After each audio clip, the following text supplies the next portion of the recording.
Friends, அனைவருக்கும் வணக்கம். எல்லோரும் எப்படி இருக்கீங்க? நல்லா இருக்கீங்களா? என்ன வீடியோன்னு பார்க்குறீங்களா? வாங்க வீடியோக்குள்ளே போகலாம்.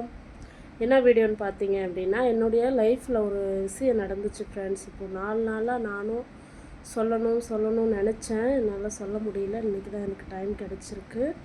என்ன விஷயம்னு பார்த்தீங்கன்னா, நாங்கள் இப்போது ஒரு மாதத்துக்கு முன்னாடி ஒரு பொருள் ஒன்று வாங்கியிருந்தோம் ஃப்ரெண்ட்ஸ். அது என்ன பொருள்னு லாஸ்ட்டாக சொல்கிறேன்.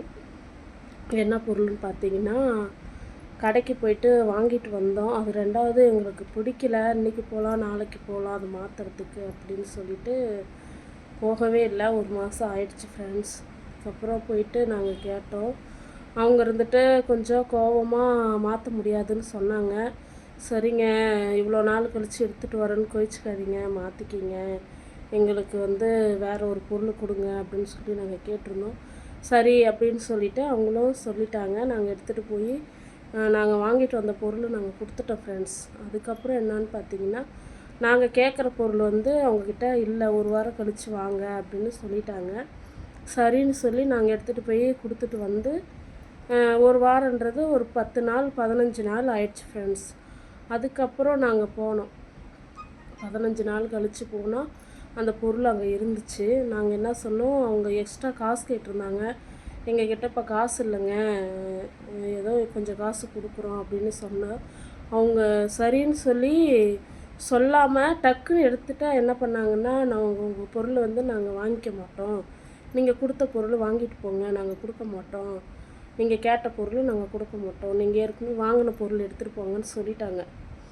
அப்போ எங்களுக்கு டக்குன்னு கோவம் வந்துடுச்சு ஃப்ரெண்ட்ஸ். உண்மையாலுமே சொல்கிறேன், எந்த ஒரு பொருள் வாங்கினாலும் கஸ்டமர்கிட்ட கடைக்காரங்க பார்த்து தான் பொறுமையாக தான் பேசணும்.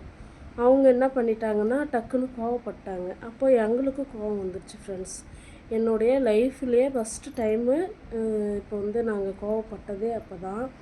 என்ன ஒரு விஷயம்னா, டைம் சரியில்லை அப்படின்னும்போது நமக்கு எங்கே போனாலும் நமக்கு டைமு நம்ம பின்னாடி நம்ம நடந்து போனால் நம்ம நகல் எப்படி கூட வருமோ அதே போலயே அந்த கடைக்கு போகும்போது எங்களுடைய டைம் சரியில்லை அப்படின்றதுனால அவங்களும் கோவப்பட்டாங்க, நாங்களும் கோவப்பட்டுட்டோம். அப்போ நான் என்ன சொன்னேன் அப்படின்னா, அந்த பொருள் வேண்டாம், நம்ம வாங்கிட்டு வந்த பொருளே நம்ம வாங்கிட்டு போகிறதுக்கு அது எதுக்கு இவங்க 10 நாள் வச்சுருக்கணும் அப்படின்னு சொல்லிட்டு நாங்கள் என்ன பண்ணோம், அவங்களும் கோவமாக பேசுகிறாங்க, இவங்களும் கோவமாக பேசுகிறாங்க. அப்படிங்கும்போது 2 பேருமே கோவமாக இருக்கும்போது அந்த பிரச்சனை அதிகமாகும். இப்போ நான் என்ன நினச்சேன் அந்த டைமில் அப்படின்னா, நம்ம நம்ம பொருளாக இருந்தாலும் பரவாயில்ல, அதை வச்சுட்டு போயிடுவோம், நம்ம நாளைக்கு பேசிக்கலாம் அப்படின்னு நினச்சிக்கிட்டு வாங்க நம்ம வீட்டுக்கு போகலாம், அவங்க நம்ம ஃபஸ்ட்டு வாங்கின பொருளை எடுத்துகிட்டு போகலாம் அப்படின்னு சொல்லி எங்கள் வீட்டில் சொன்னாங்க. இல்லை இருக்கட்டும், நம்ம வாங்கிறதுக்கோசரமாக 15 நாள் இங்கே கொடுத்துட்டு போனோம், அப்புறம் வாங்கிக்கலாம் அப்படின்னு சொல்லிட்டு நாங்கள் என்ன பண்ணோன்னா பஸ் ஏறி வந்துட்டோம் ஃப்ரெண்ட்ஸ். பார்த்தீங்க அப்படின்னா நான் கூட நினச்சி கூட பார்க்கல, எங்களுக்கும் நைட்டு ஃபுல்லாக தூக்கம் வரல. எவ்வளோ அந்த பொருள்னு பார்த்தீங்கன்னா 3500 ஃப்ரெண்ட்ஸ். அவங்களும் தூங்கலையாம். நான் அப்பயும் சொல்லிகிட்டு இருந்தேன். அவங்க கஸ்டமர்கிட்ட கோவப்பட்டாங்க. அவங்களும் பாருங்களேன், தூங்க மாட்டாங்க, கஷ்டப்படுவாங்க, கண்டிப்பாக யோசித்து பார்ப்பாங்க அப்படின்னு சொல்லிட்டு தான் இருந்தேன். அதுக்கப்புறம் நாங்கள் மறுநாள் காலையில் வரைக்கும் சாயந்தரம் வரைக்குமே அந்த பொருள் போனால் போயிட்டு போகுது, நம்ம கேட்க வேண்டாம் அப்படின்னு தான் இருந்தோம். இருந்தாலும் நம்ம ஒரு 100 200க்கு நம்ம எவ்வளோ கஷ்டப்படுறோம், 3500 இல்லையா அப்படின்னு சொல்லிட்டு 2வதும் எங்கள் வீட்டுக்காரங்க போனாங்க. அந்த கடைக்கு போயிட்டு நாங்கள் எதிர்பார்க்கவே இல்லை ஃப்ரெண்ட்ஸ். இவர் போயிட்டு வண்டி விட்டு இறங்குறாரா, அவர் வணக்கம் வச்சு வாங்க அப்படின்னு சொல்கிறாங்க ஃப்ரெண்ட்ஸ். அப்போது எங்களுக்கே ஆச்சரியமாக ஆயிடுச்சு. நேற்று அவ்வளோ கோவப்பட்டார், இன்றைக்கி வணக்கம் வச்சு வான்னு கூப்பிட்றாங்க அப்படின்னு சொல்லிட்டு போனாங்க. சரி, நான் நேற்று கோவப்பட்டிருக்கக்கூடாது, என்னை மன்னிச்சிருங்க அப்படின்னு சொல்லி கடைக்காரங்க சொல்கிறாங்க.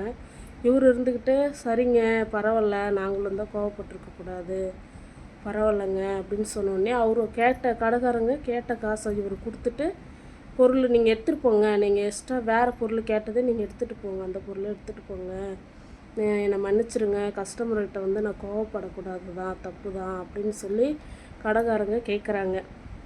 இப்போது நான் சொல்கிற கருத்து என்னான்னு பார்த்தீங்கன்னா, இது உண்மையாலுமே நடந்த ஒரு விஷயம் ஃப்ரெண்ட்ஸ். இப்போ ஒரு 4 நாளைக்கு முன்னாடி நடந்த விஷயம். இப்போது ஒருத்தவங்க கோபமாக இருக்காங்க அப்படின்னா அந்த கோபம் அவங்களும் கோபமாக இருக்கும்போது நம்மளும் கோபமாக இருக்கும்போது பேசுனா அந்த இடத்துல வாக்குவாதம் அதிகமாக ஆகும். நம்ம சொல்கிறதையும் அவங்க புரிஞ்சிக்க மாட்டாங்க, அவங்க சொல்கிறதையும் நம்ம புரிஞ்சிக்க மாட்டோம். அதனால் என்றைக்குமே கோபத்தை பாராட்டாமல் ஆற போட்டுருங்க. அதுக்கப்புறம் அவங்களுக்கும் கோபம் தெரிஞ்சதுக்கப்புறம் யோசித்து பார்ப்பாங்க. நமக்கும் கோபம் தெரிஞ்சிருச்சு, நம்மளும் யோசித்து பார்ப்போம். ஓகே ஃப்ரெண்ட்ஸ், இந்த வீடியோ முழுசாக பாருங்கள்.